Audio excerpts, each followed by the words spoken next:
Hello, Lisa here. Welcome back to my channel, or welcome if this is your first time stopping by. Today we are kicking off a new series on my channel called Cards in Conversation. I'm going to tell you what that's all about, and we're going to get started in just a second. But first, hello, I'm Lisa. If you're new here, I am a YouTube tarot content creator, obviously, but I'm also a tarot deck creator and an author. I will throw a graphic up of my work. There are links to my work always down below. You can check that stuff out. My newest deck is the Unicorn's Journey Oracle, and this was just recently funded on Kickstarter in August. I had to think about what month it was. I was like, July? We started the Kickstarter in July, funded in July, but it finished in August. And I'm very, very excited about this. So keep an eye out for updates. If you want all the updates for when you can late pledge this, I mean, you can probably late pledge it now, because I think at the time I'm filming, I'm going to be opening those up very soon.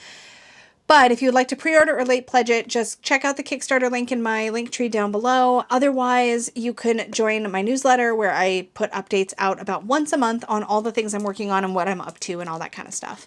But in any case, let's jump into Cards in Conversation. Today we're going to be playing with the Whimsical Tarot. This is an out-of-print deck that I was recently able to trade for, and I'm so excited because I had this years ago and let it go and was really bummed out. And then I found a copy of the original guidebook, still sealed actually, on eBay, and was able to snag this as well. So very happy to have these in my collection. We're going to play with it today. This is not about selling you stuff or convincing you to buy stuff. Let me tell you about this whole premise of this video.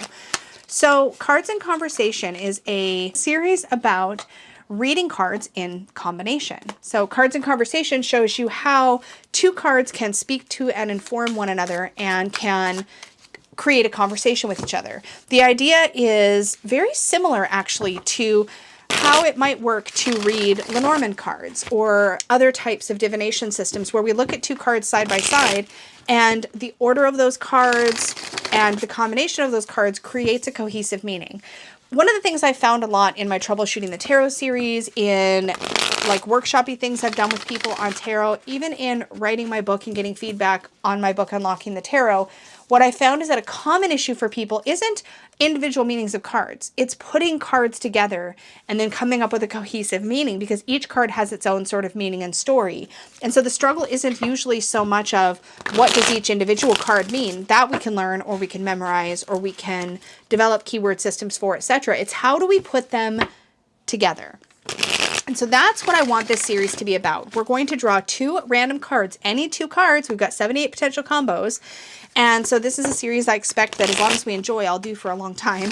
I'll try to use a different deck each time just to keep it interesting. But the idea here is that we pull two different cards, and based on not just the rote meaning of the card, but maybe the artwork on the card, or in this case, the story represented by the card, all of that is going to go into it. And we're going to look at how these cards are individually, what they mean, and what they mean together in that combination. So it'll make more sense as I do it. But we're going to be, it will matter which card is on the left versus which card is on the right. And so we're going to look at that too. And what happens if we switch the direction, just like in Lenormand. Okay, so let's just see what we get for our two cards we're going to be talking about today. I feel like I've shuffled this really well, but one can never have too many shuffles. Am I right? Okay. All right, so we have the Star, and we have the Three of Swords. What a cool combo for our first one of these. So we're going to talk through what the guidebook says about each of these cards. Now, if you're new to tarot, guidebooks are great, right? Because you can kind of dig in and get an idea of what the creator of that particular deck is trying to tell you about the meaning of that card. Decks that you have that just have like a little white book, like this one actually does come with, does it? Yeah, it does. It comes with like a little pamphlet. Let's start here so you can see, even if you had a deck with just a little pamphlet, what our starting point would be. So here it says for the Star, wishes and hopes, inspiration, delving into personal reincarnation and past lives. Interesting. The Three of Swords says heartbreak, tears, the end of a relationship, or an important phase in one's life. Now I'm thinking that what we're looking at here is the fairy godmother in the Star. I'm just guessing. And Hansel and Gretel having been abandoned in the Three of Swords, because this looks like little Hansel having laid down some breadcrumbs and the birds are eating it up. So they're truly lost now. They don't know where they are or how to get back. At least that's what I'm guessing from the artwork. But let's take a look what the guidebook says.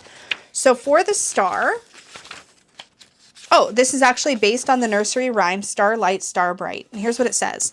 Well, actually, let me just remind you. So starlight, starbright, first star I see tonight. Wish I may, wish I might, have the wish I wish tonight. I think that's what the nursery rhyme was. I'm doing that by memory, so don't hold me to it. But in any case, here it says, here we see a small girl sitting on the bank at dusk. Let me hold this card up so you can see it a little better. Like other children the world over, she awaits the first star of evening. In their eyes, it's the most valuable star in the sky. Practically speaking, it heralds the coming of night, a time of rest and relaxation, peace and quiet. But more important to the children is the magic that it holds. The first star of the evening, the wishing star, is the star that makes all goals possible and makes dreams come true. As the child waits with anticipation, the blue fairy begins her magical performance. She closes her eyes, concentrates, and quickly rubs her hands together. The warmth between her palms grows. The heat intensifies. Suddenly, a tiny spark appears. The fairy opens her eyes and moves her hands apart. As she does, the energy moves upward, downward, and out. The spark burns larger, stronger, and brighter. Soon it will light up the sky with its fiery twinkle and alert children everywhere that she is present. They will know the time has come, the magical time they all await. The time has come to wish upon that tiny star and have their dreams come true. Okay, and then we have the Three of Swords. And in this deck, where are swords? I don't know why they go backward. They go back. They go backward. But anyways, okay. So here we do have Hansel and Gretel, and the characters are Hansel and Gretel. So it actually calls out like who the characters are. So like in the star, I think it said Blue Fairy. Yeah, the Blue Fairy for the star. And then here we have Hansel and Gretel, and the story is Hansel and Gretel. So this one says, when Hansel and Gretel are set out to explore the forest, they had no idea that anything bad might happen to them. They were, after all, prepared. Since there is safety in numbers, they stayed together. They brought some lunch to quench their hunger, and just in case they got lost, they had planned to sprinkle a breadcrumb trail behind them. They'd considered all the possibilities and covered every base. That being the case, Hansel and Gretel excitedly set out for the adventure of a lifetime. The children we see here, though, aren't so happy. They are lost, frightened, and crying. It seems they overlooked one very important fact. Birds like bread, too. The trail that they so carefully laid for home is just a memory, for the forest birds have been busy gobbling it up. It's getting dark, and all the forest trails look the same. They don't have a clue as to what path to take or which way to turn. Life as they know it has ceased to exist. Now I'm going to talk about sort of how I see these cards. And the easiest way for me to do that is literally to reference my own book. So in the star, my favorite keyword that I tend to use, where did we go, is hope. So to me, the star represents hope and wishes. There's also some energy here of healing. For the Three of Swords, the keyword that I tend to go to the most is reckoning, but also like lessons learned the hard way. Where do I have that? I think I have it. Yeah, lesson. I have lesson down here as an alternate keyword. So I like lesson and I like reckoning for the Three of Swords, and I like hope, and I do like wishes, but I also tend to lean into navigation as well for the star, which is very, very interesting. When we think about it, back in the day, right, sailors would use, and travelers of all kinds actually, would use a star to find their way. They'd use it to find their path. How interesting then that we have the star paired with the Three of Swords with this particular story. Here we have this premise of wishing on a star. But here in the Three of Swords, these children made a mistake, right? They thought they had a plan. They had an idea. They knew how things were going to go, they thought, but it didn't go the way that they wanted to. They learned their lesson the hard way. They're lost. What could help them find their way again? It looks like the sky behind them is orange, and it might be turning to dusk, which means that night will fall soon, and then the stars will come out. They might be able to use the star to navigate, right? So to me, here's the interesting thing, though. In this order, if we were to look at this as a timeline, past to future, in this combination, we would have hope and wishes combined with difficult lessons learned. And suddenly, this changes the flavor. Let me see if I can articulate what I'm saying, what I'm trying to get at here. So the star, to me, in this case, represents their hope and their idealism as they were heading out to go on this little adventure. They were like, oh, we'll know how to get home. We've got this breadcrumb system. Now, I actually think this part of the story is meant to call from when they were dropped off and they got lost. I'm trying to remember somebody's going to like literally be yelling at the screen because I think there's something about as part of their stories, like their parents dropped them off. Hansel had used stones and they found their way home. And then later they were taken out again, and this time Hansel didn't have any stones. He had the breadcrumbs. And now they were well and truly lost in the woods. And I think that's when their sort of despair set in, because they're like, oh no, now we're really lost. So with the star coming in the sort of past position, right? I would read this in combination as sort of capturing the idea overall of having gone into a situation perhaps with an idealistic way of how you thought it was going to go. You're like, yes, everything's going to be good. Almost we thought we had it well in hand. Like we thought we knew which way we were supposed to go. We thought we were well prepared. We thought that all our dreams were coming true. There's sort of an idealism energy coming through, because it turns out we were disappointed. We were let down. We have heartbreak at the other side of it. We have a disappointment. We have a reckoning. So to me, this is a negative downturn to the situation. So it started out positive. It looked really bright. And then it ended on a more sour note. So if I was reading these cards for a question, let's take an example. Let's say somebody was curious about a date, right? They're like, I had this date and I'm just kind of curious, like, what can you tell me about this connection with this other person? I would say to that client or that person, I would say, okay, based on this particular combination, in this particular order, and with this particular context, right? This is all what the point of this series is to show how I might interpret a combo in that situation. So then I would say, based on this point, this connection, this combo, I would say, it looks to me like you really thought this person was like the answer to your prayers. Like this was going to be the one. And you're left feeling unsettled, or there's something about that did not turn out the way that you hoped. Perhaps you built up too high of expectations, or perhaps you were really putting too much pressure on the situation to be like absolutely daydream, like pie in the sky thinking, a little bit too perfect almost. And as a result, you're now disappointed, when the reality is that the date itself might have gone perfectly fine. And this might be somebody worth getting to know better, but perhaps you went in with too high of expectations. And so there's no way they can meet those. So if you're feeling unsettled after this date, like this is kind of like how I would take this. This is the direction I would take it. Hopefully you're following as I kind of process this out loud. Let's say somebody came to me with a question about a house that they're considering putting a bid in on, right? Now, as always with any financial stuff, I always tell people first, make sure that you've taken care of your material, mundane financial concerns. I'm going to tell you what the cards say, but I'm not like a financial advisor. I can't tell you how to spend your money, but I will say this, based on this combination of cards, I think that the house that you're thinking about looks really good on the outside. Again, it looks like a dream come true, like a wish fulfilled. Like this is exactly what you've been waiting for, but there's something you're not seeing. There's some box you haven't checked. Make sure you've done your home inspection. Make sure you've read all the fine print of your paperwork, because there's a really good chance that if you go in like bright-eyed and bushy-tailed without digging into the details, that you're going to come away having learned a difficult lesson, a painful lesson. There's going to be some heartbreak or disappointment. Perhaps it's because it's not going to turn out to be all it's cracked up to be. You're going to think you were super prepared, as we see Hansel was prepared here with the breadcrumbs. You're going to think you're going in super prepared, and you're going to have missed something. So it's really important to do your due diligence, to really dig in. Do you see what I'm saying? So if you're watching this video and you like what I'm doing in this, I would love to hear some like other kind of sample topics that you might want to see me unpack when I'm doing these combos, so we can see kind of how this particular combination of cards could answer that question. Now, here's the interesting thing. Now we're going to flip it. Suddenly we have the Three of Swords and then the Star. All of a sudden, the whole context of this feels very, very, very different. Now, this doesn't feel like eyes, like we were all bright-eyed and wishful thinking, and then suddenly like it all kind of goes sour. Now it goes the opposite direction, and now the Star starts to feel like rescue, starts to feel like a positive, happy ending to the story, starts to feel like here we're feeling really frustrated because something didn't go according to plan, but the Star swoops in and is here to like give you that reason to hope again, that reason to realize that there is something good ahead of you, and you just need to move in the direction of that goodness. Do you see what I've done here? So now the combination of the Three of Swords plus the Star, if we're thinking about this in a math way, right? We're like, this is the reckoning, this is the lesson, and then here's the wish fulfilled, or here's the hope. So we have lesson followed by hope versus hope followed by lesson.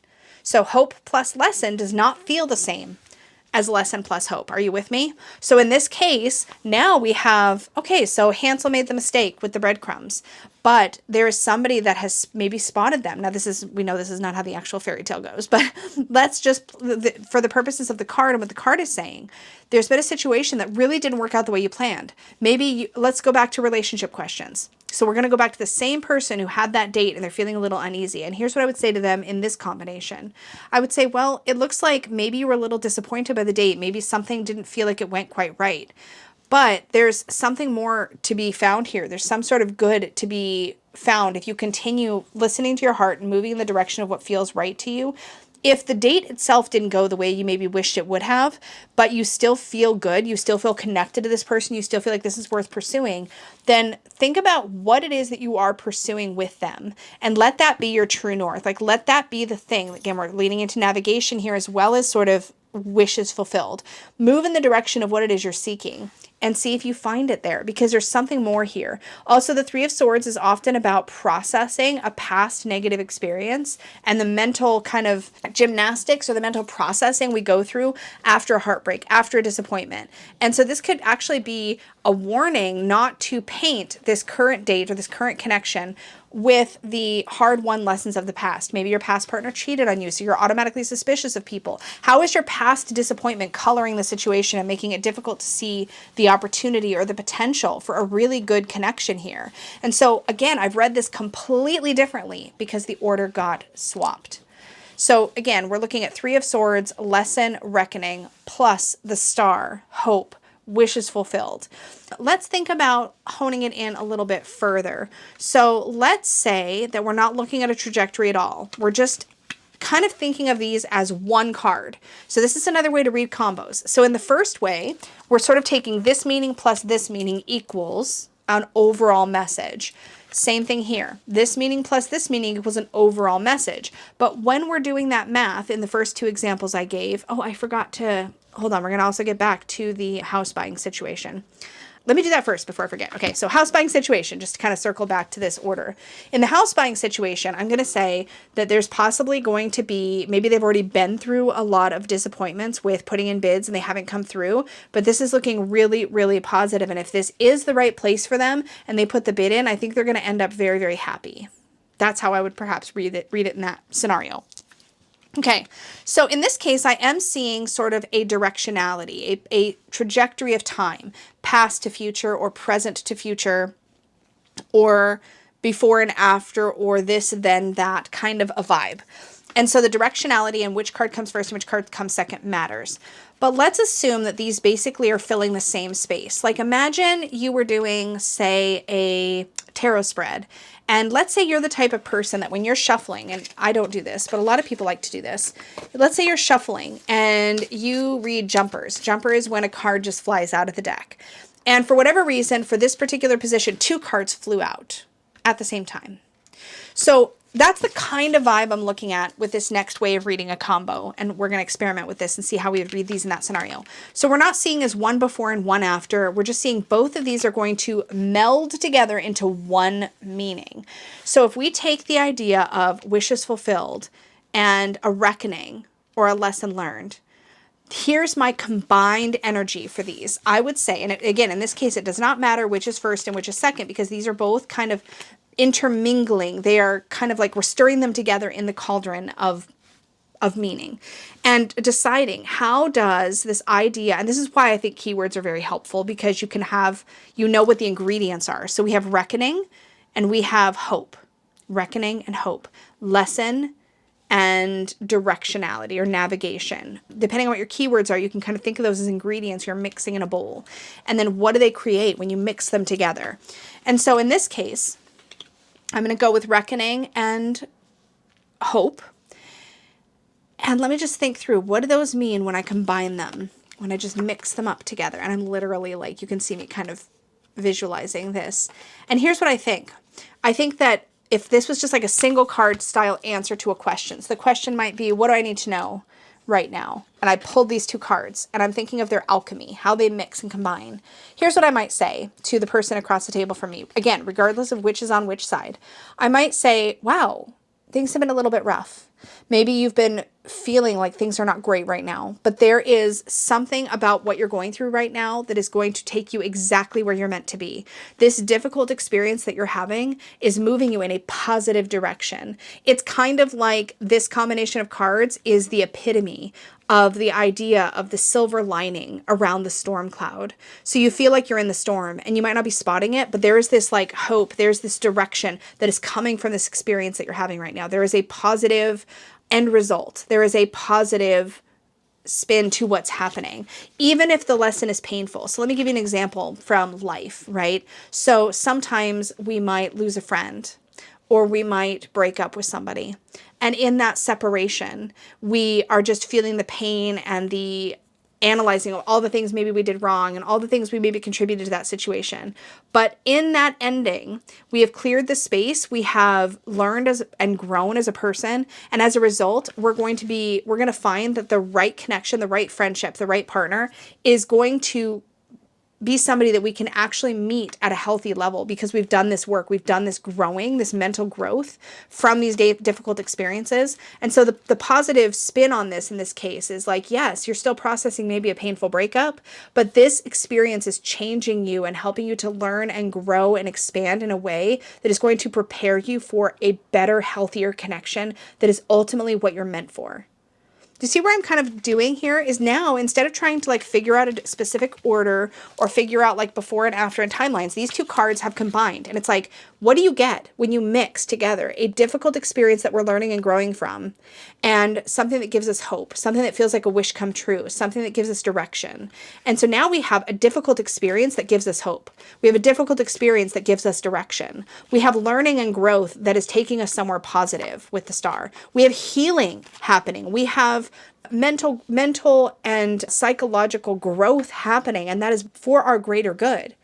So I'm curious, for those of you watching, how you would alchemize these cards together into a single meaning, or how you would have read them in combo in either order. It's a great exercise just to test how you feel about your cards and to get more comfortable with what you do when you have two cards and no fixed positions, and how do you read them for a client.